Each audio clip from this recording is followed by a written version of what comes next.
আমাৰ মানুষ গঠন কৰা আমাৰ শক্তি আহৰণ কৰা পলিটিক্স শিকিবৰ কাৰণে যেটো শক্তিৰ প্ৰয়োজন এই শক্তি আহৰণ কৰা এইটোৱে আমাৰ এটা পলিটিক্যাল এক্টিভিটিছ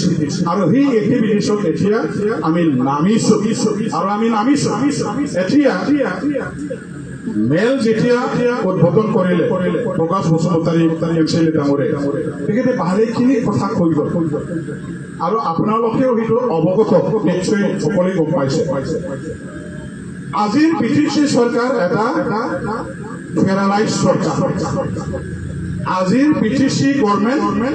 এটা ডিক্টেটেড গভৰ্ণমেণ্ট আজিৰ পিটিচি গভৰ্ণমেণ্ট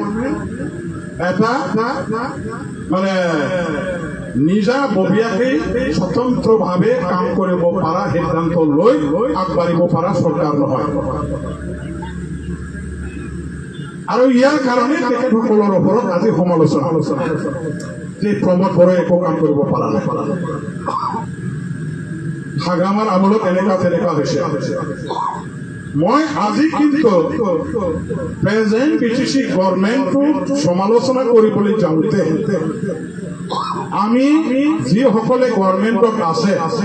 গভৰ্ণমেণ্ট বুলি কোৱাৰ লগে লগে ইয়াত দুটা পাৰ্টি আছে ইউপিপিএল এণ্ড বিজেপি বিজেপিকো আমি স্বীকাৰ কৰিব নোৱাৰো কোনো প্ৰকাৰে তেখেতসকলকো আমি ৰেহাই দিব নোৱাৰো তেখেতসকলে ইকুৱেলি ৰেছপন্সিবল সমানে তেখেতসকলে জগৰীয়া প্ৰমোদ বড়োৰ চৰকাৰ যদি আজি ফেল হৈছে বিফলতি হৈছে একো যি কাম কৰিব পৰা নাই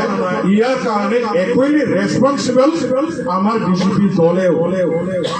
বৰ্তমান অসমখন চলোৱা বিজেপি চৰকাৰ বিজেপি দল তেখেতসকলেও যেহেতু একেলগে ইয়াত প্ৰমোদ বড়োৰ লগত মিলিজুলিৰে চৰকাৰ চলাই আছে ইকুৱেলি ইএম এমচিএলএ ভাগ কৰি পেলাই ক্ষমতা ভাগ কৰি শাসন চলাই আছে কি কাৰণ মই তেখেতসকলক কিহৰ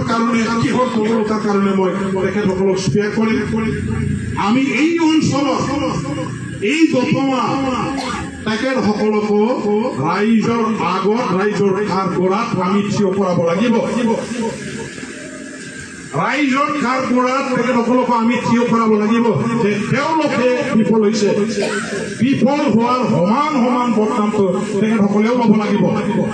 হিমন্ত বিশ্ব শৰ্মাও ল'ব লাগিব